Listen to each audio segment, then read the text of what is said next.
दोस्तों नमस्कार, मैं हूं केशरी पांडे और आप देख रहे हैं अनकट क्राइम कवरेज। दोस्तों, हिसार जो है हरियाणा का एक बहुत फेमस जगह है। आप शायद जो हरियाणा के होंगे, आसपास के लोकेलिटीज़ में होंगे, उनको ज़्यादा इन्फॉर्मेशन होगी इस बारे में। दोस्तों, यहाँ पे एक घटना ऐसी घटती है जहाँ पे कि एक जो आदमी होता है वो एचआईवी पॉजिटिव होता है। एचआईवी पॉजिटिव होने के बाद उसने ऐसा दिमाग लगाया अपनी पत्नी को इस दुनिया से भेजने के लिए कि आप सोचेंगे तो हैरान हो जाएंगे। अपार्ट फ्रॉम इट, उस औरत का जो लड़का होता है जिसकी उम्र इसमें लगभग 16 साल के आसपास है, उसने कोर्ट में जाके जज के सामने बोला कि साहब, मेरी जो माँ मर गई है। उसकी जो दोस्ती थी बहुत सारे युवकों से थी और उसके 4 प्रेमी ऐसे हैं जिनको मैं खुद जानता हूँ, अपनी आंखों से मैंने देखा है। लेकिन जब इस घटना की इन्वेस्टिगेशन होती है तो इसमें कुछ और ही निकल के सामने आता है, और वो जब आप जान लेंगे तो आपको बिल्कुल परेशान होने पे विवश होना पड़ेगा, क्योंकि आप इस घटना को जब सुनेंगे तो पता चलेगा कि आज की डेट में लोग किस तरीके की हरकतें करते हैं, किस तरीके का माइंडसेट कैरी करते हैं, और कहीं ना कहीं ये चीज़ें क्रिटिकल बन जाती हैं। दोस्तों, ये जो घटना है ये हिसार की है, जैसा मैंने आपको बताया। यहाँ पे एक आदमी है जो कि एचआईवी पॉजिटिव है। सडनली कोर्ट जो होती है वो डिसीजन सुनाती है कि इस आदमी को आजीवन कारावास की सज़ा दी जाए।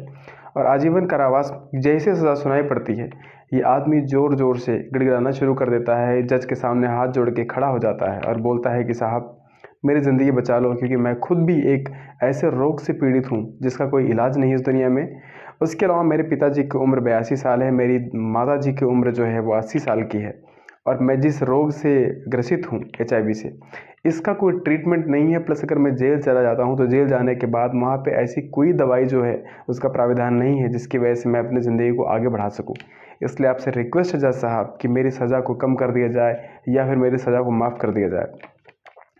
जब ये सिचुएशन आती है दोस्तों, तो ये जज साहब ने इसकी बातों को सुना गौर से। इसके बाद जज ने तुरंत आदेश किया कि जब तक ये जेल में बंद रहेगा आजीवन कारावास की सज़ा में, इस बंदे को डेली बेसिस पे जीवन रक्षक दवाइयों का प्रयोग करने की अनुमति दी जाए। डॉक्टर के साथ चेकअप इसका होता रहे।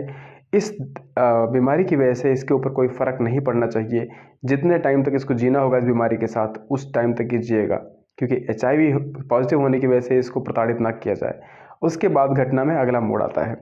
दोस्तों, एक दिन जो ये आदमी होता है जो एचआईवी पॉजिटिव है, इसकी पत्नी जो होती है, जब ये जिंदा थी, इसने अपने भतीजे को फ़ोन किया कि भतीजे, बेटा मैं बहुत परेशान हूँ, अपने पापा को लेके यहाँ पे आ जाओ, क्योंकि मेरे पति जो है मुझे अब इस दुनिया से विदा कर देंगे। मेरी जान जो है वो निकल जाएगी, क्योंकि ये लोग ऐसी प्लानिंग कर रहे हैं और मैंने चुपके से सुना है। जैसे ही ये घटना अपने मायके में फ़ोन करती है ये औरत अपने भतीजे के पास, अपने भाई के पास, भतीजा फ़ौरन जो होता है वो जाता है, अपने पापा को बताता है। सुबह के 9 बजे के आसपास इस औरत ने अपने भतीजे को फ़ोन किया, और शाम के 4 बजे जब भतीजे और भाई अपनी बहन के ससुराल पहुंचते हैं तो देखते हैं बहन बिल्कुल बेजान सी अपने घर पे पड़ी हुई है। और बेजान शरीर में बहुत कोशिश करने के बाद भी जब इन्होंने भी समझ गए ये लोग कि अब इसकी बहन इस दुनिया में नहीं है, इन लोगों ने चीखना चिल्लाना शुरू कर दिया, आसपास के लोगों को बुलाना शुरू कर दिया। लोग जब आते हैं तो नोटिस करते हैं कि यहाँ पे माजरा कुछ और ही है। आनन फान में पुलिस को कॉल किया जाता है, पुलिस आती है, पुलिस इन्वेस्टिगेट करती है। तो ये जो पति होता है और जो इस महिला का बेटा होता है, उसने उल्टा अपने ही माँ के ऊपर, अपनी ही पत्नी के ऊपर आरोप लगाया कि हम लोग तो बाहर गए हुए थे, गांव से बाहर। मेरी माँ जो है बहुत सारे लोगों से मिलती थी, इससे मिलने जुलने वाले लोग ज़्यादा थे, और शायद इसीलिए किसी ने इसके साथ ऐसा कर दिया होगा, हम लोगों को तो पता नहीं है। पुलिस जो होती है वो पति और इसके बेटे के चक्कर में आ जाती है, इनकी बातों में आ जाती है।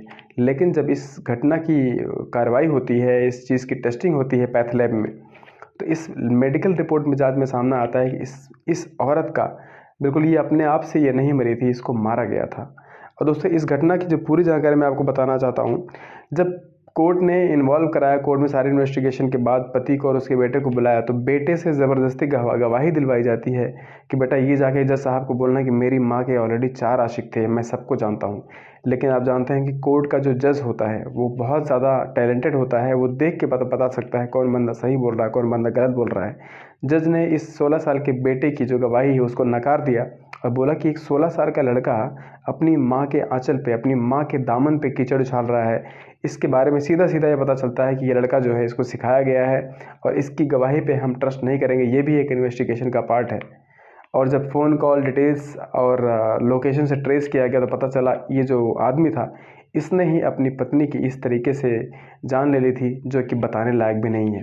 पत्नी चुपचाप घर में खाना बना रही थी, ये तुरंत वहाँ पे पहुँचता है और टॉवल होती है, तो आप तौलिया गाँव वाली समझते होंगे जिसको कंधे पे लेकर लोग घूमते रहते हैं, तुरंत वहाँ जाके पहुँचता है और पीछे से इसका गला जितनी ज़ोर से हो सकता है खींचता है और इसका गला घुट जाता है बेचारी का, वहीं पे गिरती है और दम तोड़ देती है। और जब भाई और भतीजे यहाँ पहुँचते हैं तो ऊपर से इसी औरत के ऊपर इल्ज़ाम लगा दिया जाता है। दोस्तों आप समझ सकते हैं। और इन सब बातों की जो वजह थी सिर्फ एक थी कि पति और पत्नी में घरेलू छुटपुट झगड़े होते रहते थे। हर चौथे दिन, 5वें दिन, 10वें दिन होता रहता था और कोई भी इनमें से पीछे हटने को तैयार नहीं था। दोस्तों आपसे रिक्वेस्ट है कि अगर कुछ ऐसा आपके साथ होता है, आपके आसपास होता है, तो आपस में भिड़ने की जगह किसी एक्सपर्ट से राय लें। काउंसलिंग सेंटर्स बने हुए हैं, सरकार ने प्रोवाइड किए हुए हैं। या फिर हो सकता है अगर आपके माइंड में कुछ प्रॉब्लम हो तो साइकोलॉजिस्ट से भी आप संपर्क कर सकते हैं, काउंसलर्स होते हैं उनसे बात कर सकते हैं। आप विश्वास कीजिए कि ऐसी घटनाएं बहुत बड़ी नहीं है। संसार में कोई ऐसी प्रॉब्लम नहीं है जिसको बात करने से सॉल्यूशन ना प्रोवाइड किया जा सके। ज़रूरत है तो सही बंदे तक पहुंचने की। काउंसलर से बात कीजिए, एक्सपर्ट से बात कीजिए, किसी ऐसे समझदार आदमी की बात कीजिए, उस समझदार आदमी से बात कीजिए जो आप दोनों को बहुत अच्छे से जानता हो, समझता हो। ऐसी घटनाएं नहीं होंगी क्योंकि ये औरत भी बेचारी इस दुनिया से जा चुकी है और इसका जो पति है इसमें इसको आजीवन कारावास की सज़ा सुनाई पड़ चुकी है। बेटा जिसने झूठी गवाही दी वो बिल्कुल अकेला पड़ चुका है, उसका सपोर्ट के लिए कोई नहीं उसके आगे पीछे। आप देखो दोस्तों, छोटी सी चीज़ के लिए पूरा परिवार बिखर चुका है और इस चीज़ का थोड़ा सा इम्पैक्ट कितना बड़ा दिखाई पड़ता है। आपसे रिक्वेस्ट है कि अगर आपके आसपास भी ऐसा कुछ हो रहा है तो लोगों को सपोर्ट करने की कोशिश ज़रूर कीजिए, क्योंकि सपोर्ट नहीं करेंगे तो शायद हमारा परिवार, हमारा समाज, हमारा देश ऐसी ही चीज़ों में बिखर के रह जाएगा जो कि बहुत ही ज़्यादा इम्पॉर्टेंट है। आपसे रिक्वेस्ट है कि वीडियो को ज़्यादा से ज़्यादा शेयर करके अपने आसपास के लोगों तक इसको पहुंचाने की कोशिश कीजिए। मिलते हैं एक और नई वीडियो में, तब तक के लिए अपना ख्याल रखिएगा। जय हिंद, जय Bharat, take care, good night.